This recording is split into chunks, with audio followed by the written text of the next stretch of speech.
నమస్తే, welcome to our channel. ప్రస్తుతం మనతో Vedic astrologer, tarot reader, crystal healer Anupama గారు ఉన్నారు. వారితో మాట్లాడదాం. నమస్తే అండి. నమస్తే ఫణి గారు. అనుపమ గారు, మొన్న మనం లాస్ట్ ఎపిసోడ్లో అసలు చక్రాస్ అంటే ఏంటి అనేది ఒక బ్రీఫ్ ఇన్ఫర్మేషన్ ఇచ్చారు మీరు కదా. సో ఇప్పుడు నా క్వశ్చన్ ఏంటంటే, అసలు ఫస్ట్ వచ్చి మూలాధార చక్ర అంటారు కదా. సో మూలాధార చక్ర యాక్టివ్గా ఉంది మన బాడీలో, లేదు యాక్టివ్గా లేదు అని తెలుసుకోవడానికి మనం ఇది మళ్ళీ మనం హీలర్స్ దగ్గరికి వెళ్ళి తెలుసుకునే ప్రతిసారి మనం అలా చేయలేం కదండి, బతికిచ్చేస్తాం. సో కాబట్టి ఇప్పుడు నాకు అనిపించింది, అసలు నా బాడీలో చక్రాస్ అన్నీ ఎలా ఉన్నాయి అబ్బా అని ఒక డౌట్ వచ్చింది అనుకోండి. నేను మూలాధార చక్ర ఇది కరెక్ట్గా వర్క్ అవుతుంది, వర్క్ అవ్వట్లేదు, వర్క్ అవుతుంటే ఎటువంటి సిమ్టమ్స్ కనిపిస్తాయి మన బాడీ నుంచి, కానీ లేకపోతే మానసికంగా కూడా ఇది ఇంపాక్ట్ చూపిస్తుంది అన్నారు. కాబట్టి సో అవ్వలేదు అన్నప్పుడు నాకు బాడీలో కానీ మనసు పరంగా కానీ ఎలా ఉంటుంది, లేదు యాక్టివ్ చేసుకోవాలంటే ఎలా ప్రాక్టీస్ చేయాలి అనేది చెప్పరా?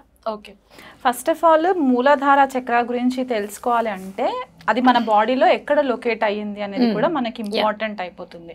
సో మనకి అది మన టెయిల్ బోన్ అని చెప్పేసి చెప్తూ ఉంటారు అనమాట. అంటే మన వెన్నుపూస కింద దగ్గర ఉంటుంది అనమాట. అది 4 పెటల్స్ ఉంటాయి. దాన్ని జనరల్గా మనకి చక్రాస్ అన్ని కూడా కమల పువ్వు పెటల్స్ ఉంటాయి కదా, ఆ పెటల్స్ తోనే కనెక్ట్ చేయడం జరుగుతుంది అనమాట. సో మూలాధార చక్రాకి వచ్చేసరికి 4 పెటల్స్ ఉంటాయి. 4 కమల పూలు యొక్క రేకులు మాదిరిగా ఉంటాయి అన్నమాట.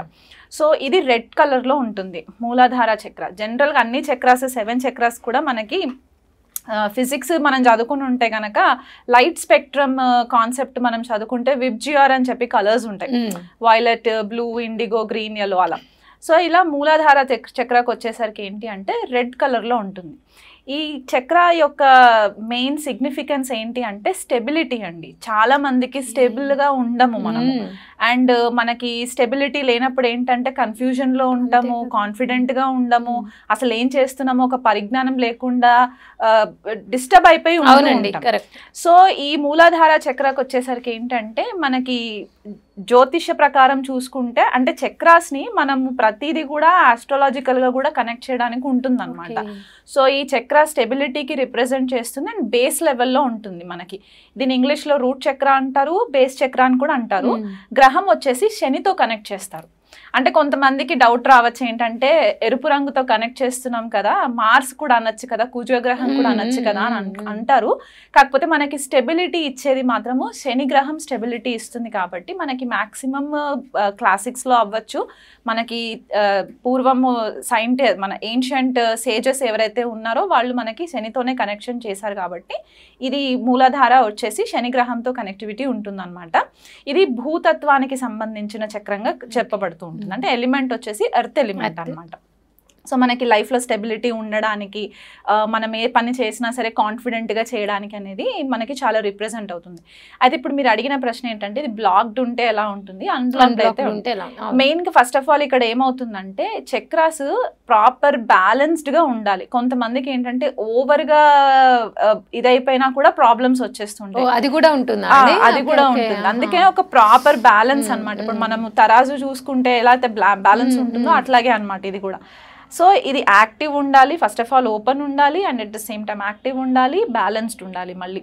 సో బ్యాలెన్స్డ్ ఒకవేళ చక్ర ఉంటే కనుక వీళ్ళకి ఫైనాన్షియల్గా అంటే ఆర్థికంగా ఇబ్బందులు లేకపోవడము, రిలేషన్షిప్లో కూడా ఎటువంటి ఇబ్బందులు లేకపోవడము, మానసికంగా కూడా చాలా స్ట్రాంగ్గా ఉండడము, కాన్ఫిడెంట్గా ఉండడం అనేది మూలాధార చక్ర ఉంటుంది. అదే అన్బ్లాక్డ్ ఉండి లేకపోతే ఇంబ్యాలెన్స్డ్ ఉన్నా అంటే ఓవర్గా ఎక్కువ ఉన్నా కూడా ఏంటంటే వీళ్ళకి కంట్రోలింగ్ ఎక్కువ అయిపోతుంది. ఎంత డబ్బు సంపాదించినా కూడా ఇంకా డబ్బు సంపాదించాలని అత్యాశ ఎక్కువ పెరుగుతుంది అండ్ గ్రీడ్ వచ్చేస్తుంది అనమాట. సో ఒకవేళ అన్బ్లాక్డ్ ఉందనుకోండి అప్పుడేంటంటే వీళ్ళు డిప్రెషన్లోకి వెళ్ళిపోవడము, ఆర్థికంగా ఇబ్బందులు పడడము, రిలేషన్షిప్ మ్యాటర్స్లో కూడా ఇబ్బందులు ఫేస్ చేయడము, ఇలాంటివి మనకి ఫ్రీక్వెంట్గా కనిపిస్తూ ఉంటాయి. కాకపోతే జనరల్గా మూలాధార చక్ర ఏంటి అంటే మనకి ఈ లోవర్ 3 చక్రాస్ అంటాం అనమాట. మూలాధార, స్వాదిష్టాన, మణిపుర చక్రాలు, ఈ 3 చక్రాలలో కూడా ఏంటంటే మగవాళ్ళకి స్టేబుల్గా ఉంటాయి. జనరల్ గా. ఎందుకంటే మనకి పూర్వం నుంచి మనకు తెలిసింది ఏంటి అంటే ఏదైనా సరే రీసోర్సెస్ చేయాలి అంటే మగవాళ్లే తీసుకొచ్చి ఇంట్లో ఇచ్చేవాళ్ళు గతంలో. ఇప్పుడు ఫీమేల్స్ ఎక్కువ బయటకు వచ్చి ఉద్యోగాలు చేసుకుంటూ వాళ్ళ ఇండిపెండెన్స్ ఉంది కాబట్టి ఇప్పుడు కొద్దిగా సిస్టమ్ చేంజ్ అయింది. కాకపోతే మనకు పూర్వం అయితే ఇంట్లో మగవాళ్లే అన్ని చూసుకునే వాళ్ళు కాబట్టి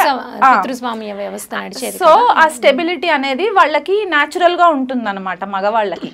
అయితే మనకి ఇప్పుడు జనరల్ గా ఏంటంటే పురుషుడి యొక్క ఫిజికల్ ఇంటిమెసీ ఏదైతే ఉంటుందో అది మనకి మూలాధార చక్రతో కనెక్ట్ చేయడం జరుగుతుంది. అంటే వీళ్ళకి ఒక క్రియేటివ్ ఫోర్స్ తీసుకురావడానికి ఆ ఎనర్జీ ఏదైతే మాస్కులిన్ ఎనర్జీ అని చెప్తూ ఉంటామో పురుషుడి యొక్క లక్షణం ఏదైతే ఉంటుందో అది మొత్తం మనకి మూలాధార చక్రం నుంచే కనెక్షన్ ఉంటుంది అనమాట. కొన్నిసార్లు ఏమవుతుందంటే ఫీమేల్స్ కూడా మగవాళ్ళలాగా అన్ని రెస్పాన్సిబిలిటీస్ హ్యాండిల్ చేస్తూ ఉంటుంటారు.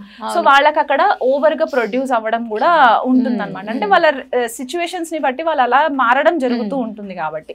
సో ఎప్పుడైనా సరే ఈ ఎనర్జీస్ ని బ్యాలెన్స్ చేసుకుంటూ వెళ్తే మనకి ఇబ్బంది లేకుండా ఉంటుంది. ఒకవేళ ఇది మనకి నార్మల్ గా ఫైనాన్షియల్ ఇన్స్టెబిలిటీస్ ఇవన్నీ రావడము బ్లాకేజెస్ ఉంటాయి అని చెప్పుకున్నాం కదా. ఫిజికల్ గా కూడా కొద్దిగా దెబ్బతీసే ఛాన్సెస్ ఉంటాయి. ఫిజికల్ అంటే మన హెల్త్ విషయంలో ఎట్లాంటి ప్రాబ్లమ్స్ వస్తాయంటే సయాటికా ప్రాబ్లమ్స్ రావడము, మనకి మోకాళ్ళ నొప్పులు రావడము, నీ పెయిన్స్. అండ్ ఎందుకంటే మనము ప్రాపర్ గా స్టేబుల్ గా నిల్చోవాలన్నా కూడా మనం కాళ్ళపైన ఎక్కువ ప్రెషర్ పెడతాం కాబట్టి ఈ అరికాళ్ళల్లో ఇబ్బందులు రావడము, అరికాళ్ళు పగలడము, ఇవన్నీ కూడా మూలాధార ఇంబ్యాలెన్స్ ఉన్నప్పుడు వచ్చే ప్రాబ్లమ్స్ ఉంటాయి. డిప్రెషన్లోకి వెళ్ళిపోవడము, నాకు ఇంకా ఏది లేదు, నాకు ఏ సోర్స్ కనిపించట్లేదు, నేను ఏం చేయలేకపోతున్నానని వాళ్ళలో వాళ్ళకి ఒక కాన్ఫిడెన్స్ లేకపోవడము, స్టేబుల్గా ఉండకపోవడము, ఇవన్నీ జరుగుతూ ఉంటాయి. సో దీన్ని మనము ఎలా రెక్టిఫై చేసుకోవాలి అని అంటే కొన్ని మెడిటేషన్ ప్రాక్టీసెస్ ఉంటాయి ప్రతి చక్రాకి.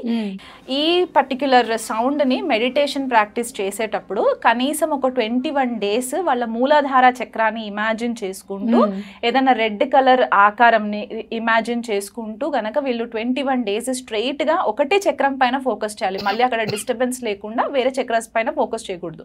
ఇలా చేస్తూ వచ్చినప్పుడు ఏంటంటే మూలాధారం మెల్లిమెల్లిగా బ్యాలెన్స్ స్టేజ్ లోకి రావడం జరుగుతుంది. సామాన్యంగా మనకు ఉండే లైఫ్ స్టైల్ సిచ్యువేషన్స్ ఇప్పుడు అన్నీ కూడా మారిపోయాయి కాబట్టి ఈ చక్రాస్ స్వతహాగా చాలా మట్టుకు ఇంబ్యాలెన్స్డ్ స్టేజ్ లోనే ఉంటాయి చాలా మందికి కూడా. కాకపోతే మనం అది రెగ్యులర్ ప్రాక్టీస్ చేసుకుంటూ మనము క్రమంగా సాధన చేసుకుంటూ ఉన్నప్పుడు ఏమవుతుందంటే మెల్లిమెల్లిగా ఈ పెటల్స్ ఓపెన్ అవుతాయి. ఈ పెటల్స్ ఓపెన్ అయినప్పుడు ఏంటంటే మనకి బేస్ చక్ర అని చెప్పుకున్నాం కాబట్టి మూలాధార ఇక్కడ నుంచి మనకి ప్రాణిక్ ఫోర్స్ అనేది వెళ్తుంది అనమాట బాడీ మొత్తంలో కూడా. మూలాధార నుంచి స్వాదిష్టానకి అలా డైరెక్ట్ సహస్రార వరకు. సో ఇది ఒక ప్రాసెస్. ఎవ్రీడే మనం ఎలాగైతే ఊపిరి పీల్చుకుంటాం, ఒక సెకండ్ ఊపిరి పీల్చుకోకుండా ఉండమో ఇది కూడా అట్లాగే అనమాట. మనం సాధనా క్రమంలో కనుక మనం ఫోకస్ చేసినట్లయితే మెల్లిమెల్లిగా ఈ పెటల్స్ ఓపెన్ అవుతాయి. దీంట్లో మళ్ళీ మనకి కొన్ని ఫుడ్ రిలేటెడ్ ఉంటాయి. ఎలాంటి వెజిటబుల్స్ తినాలి, ఎలాంటి ఫ్రూట్స్ తినాలి అనేది కూడా ఉంటుంది. ఇప్పుడు చాలా ఇంబ్యాలెన్స్డ్ ఉన్నారనుకోండి, అసలు ఏ పని చేయాలనిపించట్లేదు, ఉదయం లేచిన తర్వాత ఒక 2 గంటలు పని చేసిన తర్వాత టైర్డ్ అయిపోయి పడుకుంటూ ఉంటారు చాలా మటుకు లేడీస్ కదా. సో వీళ్ళు ఏంటంటే ఎక్కువ మట్టుకు red colour fruits, red colour vegetables అంటే బీట్రూట్స్ అవ్వచ్చు, లేకపోతే క్యారెట్స్ అవ్వచ్చు, రెడ్ కలర్ ఆనియన్స్ అవ్వచ్చు, ఇలాంటివి కనుక ఎక్కువ ఫ్రీక్వెంట్గా తీసుకోవడం, apples, red colour apples, tomatoes ఇట్లాంటివి ఎక్కువ తీసుకోవడం వల్ల వీళ్ళకి ఏమవుతుందంటే మెల్లిమెల్లిగా అది ఓపెన్ అప్ అవ్వడము, ఆ హీల్ అవ్వడం అనేది స్టార్ట్ అవుతూ ఉంటుంది. ఈ మూలాధార చక్ర బ్లాకేజెస్ ఉండడము ఇంకొక రీజన్ ఏంటంటే ట్రామాస్ అండి. వీళ్ళకి మనకి ఏం చెప్తారంటే మన ఈ లైఫే కాకుండా గత జన్మలో మనం చేసిన కర్మాస్, మన పూర్వీకులు చేసిన కర్మాస్ మెమరీస్ ఏవైతే ఉంటాయో అవన్నీ కూడా మూలాధారాలో స్టోర్ అయిపోయి ఉంటాయి. ఇప్పుడు కొన్నిసార్లు ఏంటంటే మనకు తెలియకుండానే మనము కొంతమంది పర్సన్స్ ని అట్రాక్ట్ చేస్తూ ఉంటాము, అండ్ కొంతమంది పర్సన్స్ ని మనము ఇష్టపడము. ఎందుకు ఇష్టపడము అనేది కూడా రీజన్స్ ఉండవు. కరెక్ట్ కదా. సో ఈ గత జన్మ వాసనలు అని ఏవైతే చెప్తూ ఉంటామో ఇవన్నీ కూడా మూలాధారాకి కనెక్ట్ అయి ఉంటాయి కాబట్టి ఇవి హీల్ అవ్వాలి. ఇవి హీల్ అయిన తర్వాతనే వీళ్ళకి ప్రాపర్ గా ఫోర్స్ అనేది, ప్రాణిక్ ఫోర్స్ అనేది ట్రాన్స్ఫర్ అవ్వడానికి ఛాన్స్ ఉంటుంది. ఇప్పుడు కొన్ని ఫ్యామిలీస్ లో మనం చూసామనుకోండి ఒకే రకమైన ప్రాబ్లమ్స్ వస్తూ ఉంటాయి. అవి ఎందువల్ల అంటే వాళ్ళ పూర్వీకులు చేసుకున్న కర్మ ఫలితాలని బట్టి ఏవైతే మెమరీస్ స్టోర్ అయిపోయి ఉన్నాయో అవి వాసనలన్నీ కూడా ఇక్కడ నుంచి బయటికి వస్తాయి కాబట్టి అవే ప్యాటర్న్స్ రిపీట్ అవుతుంటాయి. కాకపోతే వీళ్ళు రియలైజ్ అయ్యి వాళ్ళ యొక్క చక్రాస్ని కనుక వాళ్ళు బ్యాలెన్స్ చేసుకున్నట్లయితే కనుక ఈ ఇబ్బందులు లేకుండా మెల్లిమెల్లిగా ఎక్కడో ఒక దగ్గర బ్రేక్ చేయాలి కదా. అవును కదా, జనరేషనల్ కర్సెస్ని బ్రేక్ చేయాలి. కాబట్టి ఇక్కడ నుంచి హీలింగ్ చేసుకుంటూ వెళ్తే బాగుంటుంది. అండ్ మెయిన్గా మనకి ఫిజికల్ ప్రాబ్లమ్స్కి వచ్చేసరికి ఏంటంటే యాజ్ ఐ మెన్షన్డ్ మనకి సయాటికా, హిప్స్ పెయిన్స్, డిప్రెషన్లోకి వెళ్ళడము, ఫైనాన్షియల్ ఇన్స్టెబిలిటీ రావడము, మెంటల్గా డిస్టర్బ్ అయిపోవడము, ఎవరిని నమ్మకపోవడము, ఇట్లాంటివన్నీ కూడా మనకి మూలాధార బ్లాకేజెస్ వల్ల కనిపించే ప్రాబ్లమ్స్ అన్నమాట.